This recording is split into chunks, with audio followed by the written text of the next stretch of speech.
But before that, let's just bring us up to speed with where we are in terms of the transfer window. Closes a week on Monday, 7 o'clock this time, not the usual 11 p.m, but still so much going on, lots of activity, and still so much talk about a certain Alexander Isak, which will be such a massive subplot to that Monday night football between Newcastle United and Liverpool. I mean, Merce, listening to Eddie Howe yesterday, he said he hadn't spoken to Isak for a week, and he also described the situation as a lose-lose situation. So come 7 o'clock, a week on Monday, where do you see Isak being?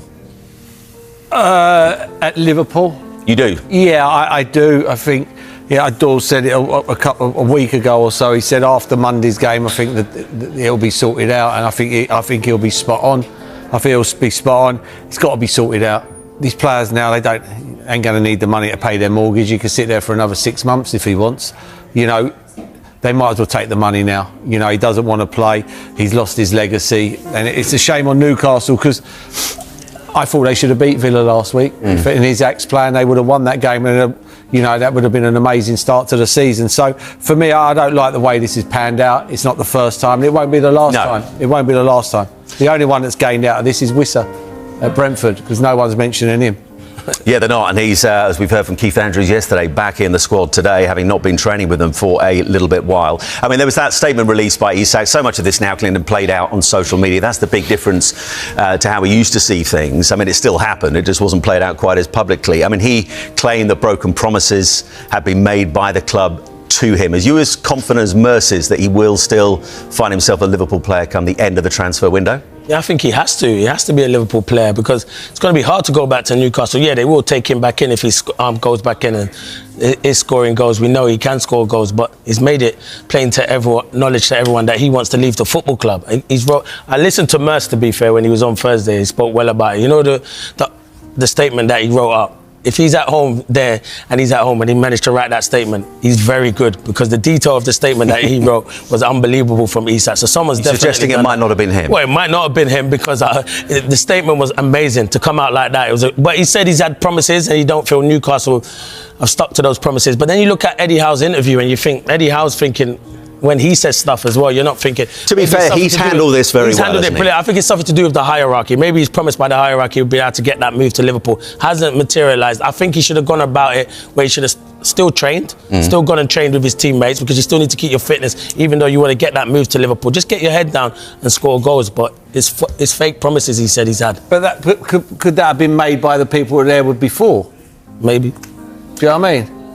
Yeah, I think it's a sad situation the way it's going to end, in my opinion. I really do. I mean, look, everyone will go, Isak gets paid all this money. It wasn't too long ago he was an idolised, winning the Carabao Cup, heroes. That's all gone. You've just said his legacy is done and dusted. He cannot come back from this, in my opinion. The only way is, what happens if the deal doesn't go through? And Liverpool don't stump up the money and go, right, we're going to pay 130, 40 million pounds what it's going to be. Then he's in limbo. Then what does Eddie Howe do? So there's absolutely no way for you, if he remained a Newcastle United player come the end of the transfer window, there's no way for you he can rebuild those bridges with the fans. That's done for you, is it?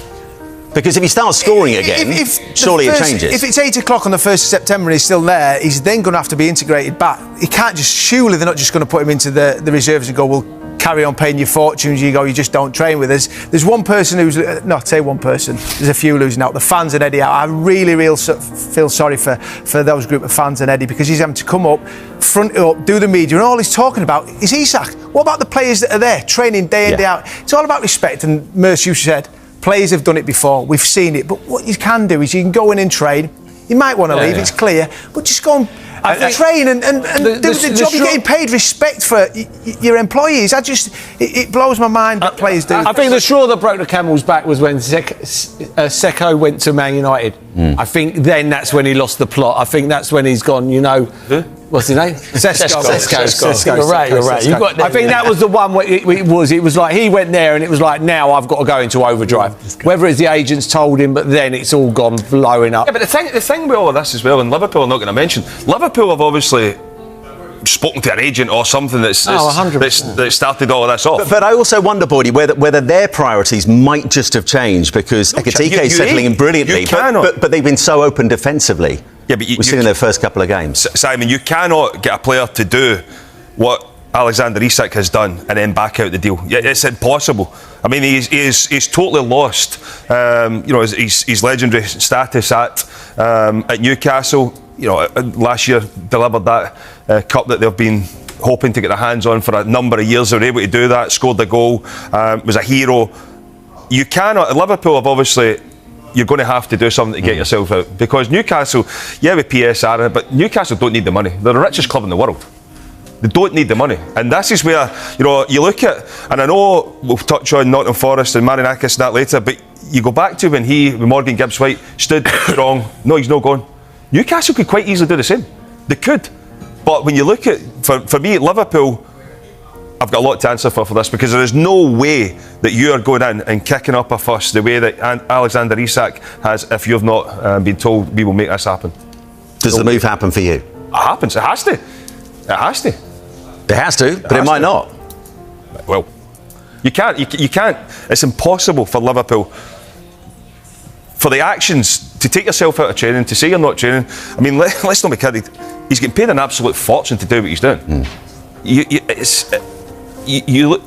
Liverpool are. Listen, we all know what happens in football, and maybe he's got a little bit excited at the time and he's jumped the gun at the start, and then I'm not doing it because he felt as if he was going to push the move through. But as it stands right now, there's only one outcome in this, and it has to be that Liverpool sign him. And I imagine it'll be talked about just a little bit in the build-up to the Monday Night Football, which sees Newcastle United go head-to-head with the champions Liverpool. You can see it all gets underway from 6:30, Sky Sports Premier League this coming Monday. The transfer window is on fire, and Chelsea is about to pull off one of the most shocking moves of the summer. Alejandro Garnacho, Manchester United's golden boy, is now expected to wear blue. Yes, you read that right. Chelsea is 100% confident this deal will happen before the deadline. Sources close to the negotiations confirm that Garnacho has given the green light to Chelsea, turning down massive offers from Italy, Saudi Arabia, Germany, and even Premier League rivals. His heart is set on Stamford Bridge, and the message from Chelsea is clear. We want you now. What makes this deal even juicier? Chelsea is going all in. They see Garnacho as a future superstar, someone who can bring that electric flair to their attack.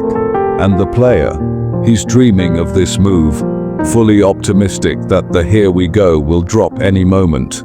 Behind the scenes, there were whispers about including young talent Tyreek George in talks with Manchester United, but that idea is dead. Chelsea wants Garnacho, and they won't stop until the deal is sealed.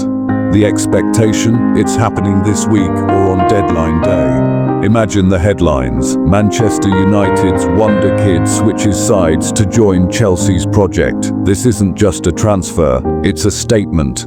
Stay tuned, because this could be the biggest bombshell of the summer. Garnacho to Chelsea. Are you ready for the shock?